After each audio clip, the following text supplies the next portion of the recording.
96% of people involved in commercial plane crashes survive.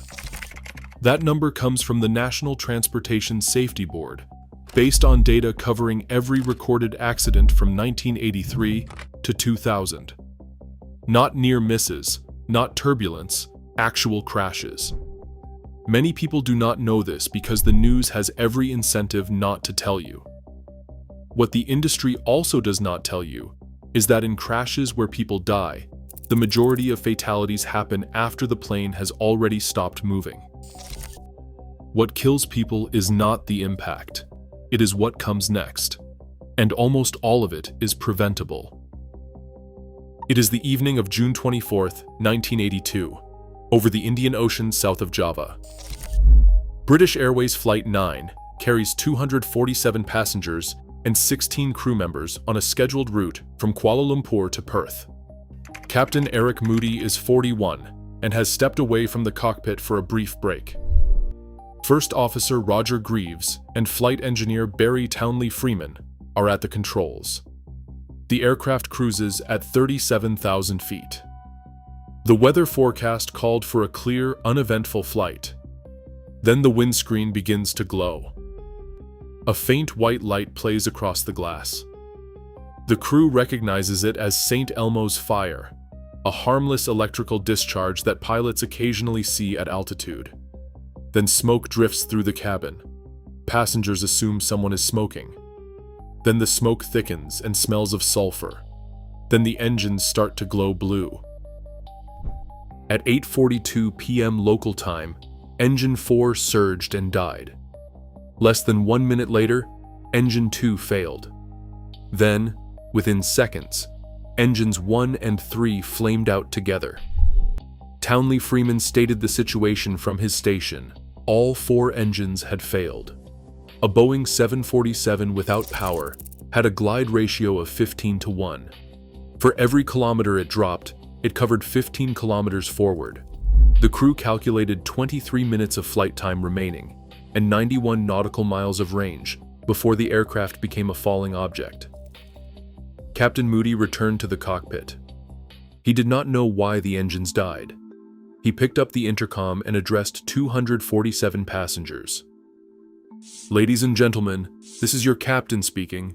We have a small problem. All 4 engines have stopped. We are doing our damnedest to get it under control. I trust you are not in too much distress." Passengers began writing notes to their families. One passenger, Charles Capewell, scrawled on his ticket wallet the message: "Ma, in trouble. Plane going down. Will do best for boys. We love you. Sorry. Pa, we will come back to what happened next. First, you need to understand why no one on board or on the ground knew what was killing the aircraft. Mount Galunggung, a volcano 110 miles southeast of Jakarta, had been erupting for weeks. Its ash cloud drifted silently to cruising altitude over the ocean. Volcanic ash is invisible to weather radar. Radar detects moisture. Ash is dry. It passed through every detection system completely unseen.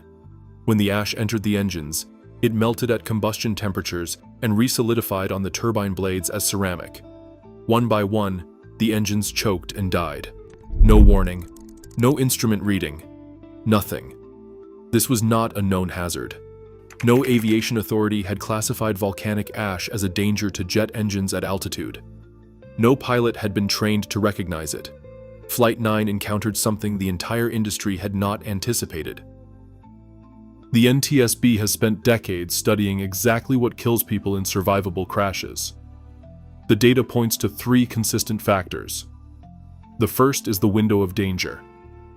80% of all aviation accidents occurred during takeoff, initial climb, approach, and landing. These are also the moments when most passengers are not paying attention, have their seatbelts loose, and have not located the nearest exit. The safety card in the pocket in front of you is not theater. Passengers who read it are 3 times more likely to survive an emergency evacuation, according to FAA research. The second factor is the 90-second rule. In a post-crash fire, passengers have approximately 90 seconds to evacuate before conditions become unsurvivable. 90 seconds sounds like enough time. In a smoke-filled cabin with panicking passengers and overhead bins falling open, it is almost nothing. The passengers who survive are the ones who know which direction to move before the emergency begins, not when the masks drop. Before. The third factor is the brace position. The FAA and independent aviation safety researchers have confirmed that the brace position, the one demonstrated at the start of every flight that almost no one watches, reduces the risk of head, neck, and spinal injury by up to 45% during impact. There is a persistent rumor that airlines designed it to kill passengers faster to prevent lawsuits. This is false. It originates from a 1999 BBC documentary that misrepresented the data. Every legitimate crash investigation authority in the world endorses it as life-saving. The people who do not use it because of this myth are the ones the myth kills. Now back to Flight 9, descending in the dark. At 13,500 feet, the crew approaches the altitude at which they will turn toward open water and attempt to ditch. No 747 has ever been intentionally ditched. No procedure exists. Then, Engine 4 restarts. The volcanic ash had melted, re-solidified on the turbine blades, and broken off in pieces.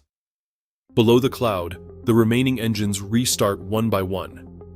The crew flies on instruments to Jakarta, because the windscreen has been sandblasted to near opacity by volcanic particles. Moody lands using a small gap in the glass, and altitude calls from his first officer. All 263 people on board reach the ground safely. No injuries. Before that night, no aviation authority had classified volcanic ash as a hazard at cruise altitude. Every current ash monitoring protocol in commercial aviation traces back to Flight 9. On January 15, 2009, U.S. Airways Flight 1549 departed LaGuardia Airport in New York at 3:24 in the afternoon. Captain Chesley Sullenberger, 57, had accumulated nearly 20,000 hours of flight time. At 3:27, the aircraft struck a flock of Canada geese at 2,800 feet. Both engines lost thrust simultaneously. Sullenberger had 208 seconds. He ruled out LaGuardia. He ruled out Teterboro in New Jersey. He told air traffic control 3 words: "We are going to be in the Hudson." At 3:30, the aircraft touched down at 125 miles per hour. All 155 people on board survived. Rick Elias, a passenger in seat 1D at the very front of the aircraft, later described the moment of impact as feeling like a hard landing followed by a gradual stop. He said the thing that surprised him most was how quiet everything was. The thing the safety briefing does not tell you is where to sit.